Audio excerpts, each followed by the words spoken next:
What protection have we displayed as it relates to our brother? What support have we exercised in behalf of our brother?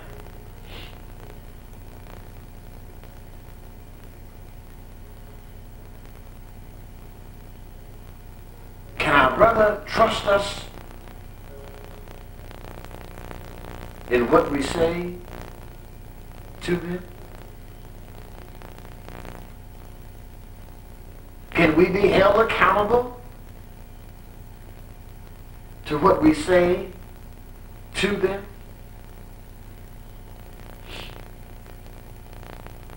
Can we be checked by one another?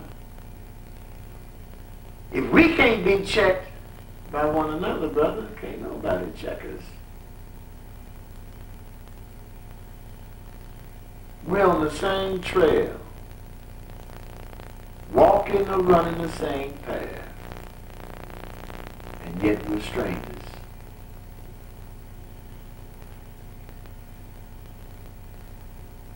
Witnessing and living the same horror. That's a sad state of affairs.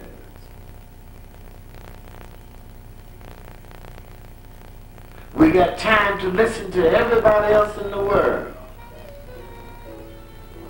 But we don't have no time to listen to the brother. If the Caucasian, the white boy, has said, hey, this is a black cat you should listen to, then we'll give that brother some consideration. But the brothers that the Caucasian haven't put his good stamp of approval on, that makes an effort to reach out after us to get our ear, that he or that he may convey some ideas to us or convey some truths to us that we haven't fathomed, we don't have no time, we have no desire, we have no spot within ourselves to receive the brother.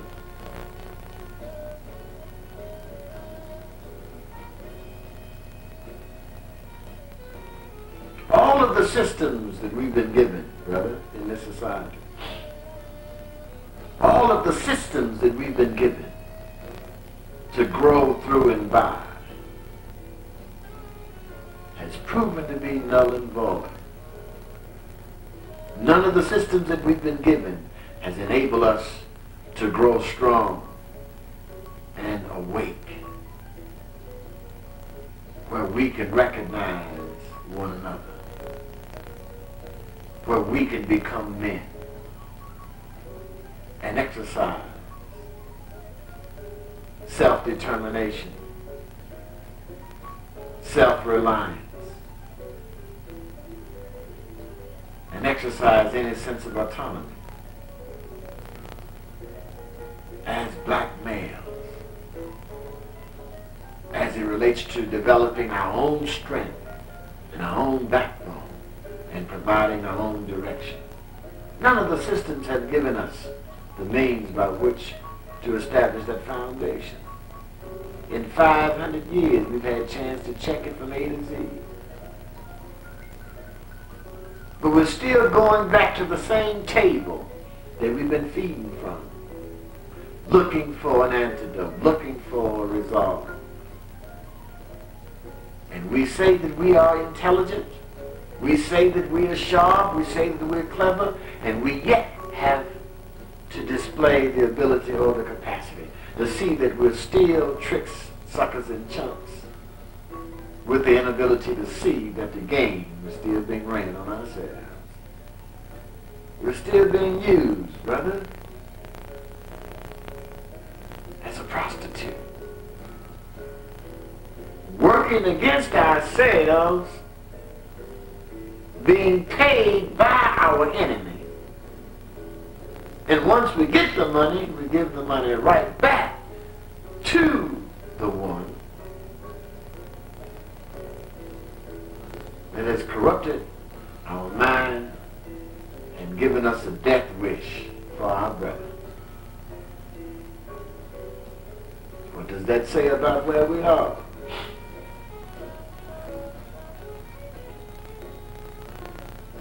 Do you really think that the creative force of the existence, our ancestral Lord, whatever term you choose to describe the Creator with,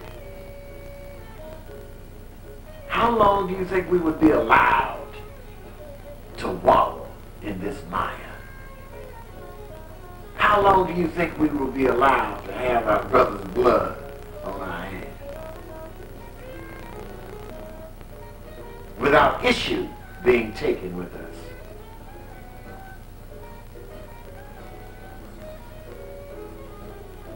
Without chastisement coming swift? What makes you feel that you are exempt, good brother? As bad as you are, as bad as you think you to be. Influential, powerful. Are you too tough that the forces of our ancestors cannot bring you to your knees? All we say is, look, wait, listen. Your time is nigh.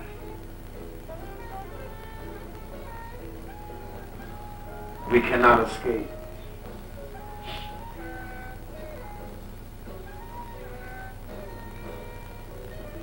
If we re-examine our experience earnestly, seriously, strategically, we will surely find some answers about our encapsulation, about our bondage. The answers would have to be in what we've experienced, brother.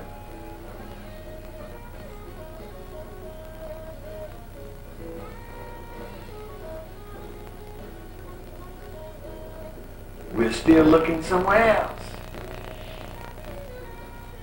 We still don't feel that we as black males, black men, have the capacity to save ourselves and to be saved by one another. We're still looking for spooks in the sky.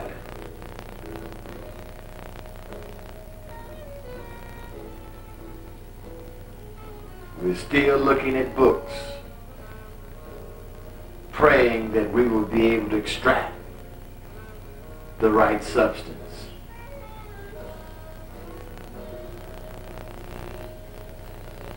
Our bodies are the first book, brother. Our bodies are the first books. The script there that exists deep within us will give us an exactness of what we have pilgrimaged. No one has been able to enter us and canonize, take out, add to, alter the exactness of what time alone has exacted and precise about what our experience has been on the earth. Out of all of the books we read out here, literally speaking, whatever the book may be, brother, has it risen us to a level where we can be benevolent and kind and sensitive and honest and real and genuine to our brother? We, through reading the books, have been able to be benevolent, kind, sensitive, real, forgiving, and merciful to other people that are not our people, that are not original people, that are not black people. The books have enabled us to perform tremendous feats to them.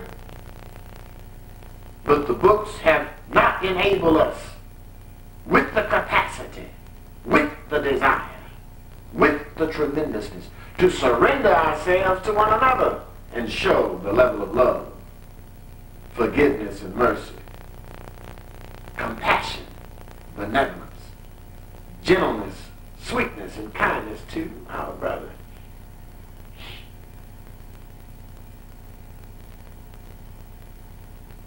There must be something more about transforming ourselves into a greater being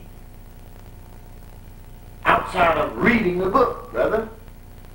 Still a bit more to it. We cannot assume and wish ourselves into another state of development.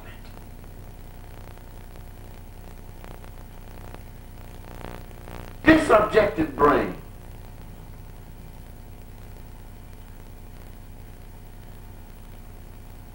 is self-deceiving, self-confusing within itself. That's the nature of the objective mind. Self-confused, self-deceived.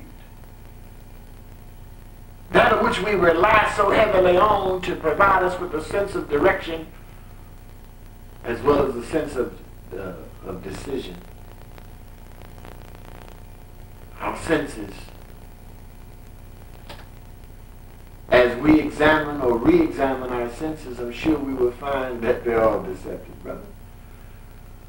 What you thought you saw, you didn't see. What you thought you heard, you didn't hear. What you thought you smelt, you didn't smell. What you thought you tasted, you didn't taste.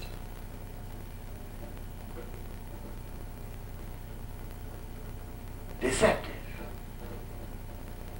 We have had nothing of a substantial nature within ourselves to rely upon to provide us any aspects of reality. That has to be developed. It cannot come through osmosis. It cannot come through just wishing. We have to struggle with ourselves, with whatever disciplines that are true to life, true to nature, that we can tune into, that will enable us to rise above these points of limitation. But it must be a practice. It must be a process. It just cannot come through us reading and listening to what others say. We must be able to apply, brother. We must see a reaction out of our application.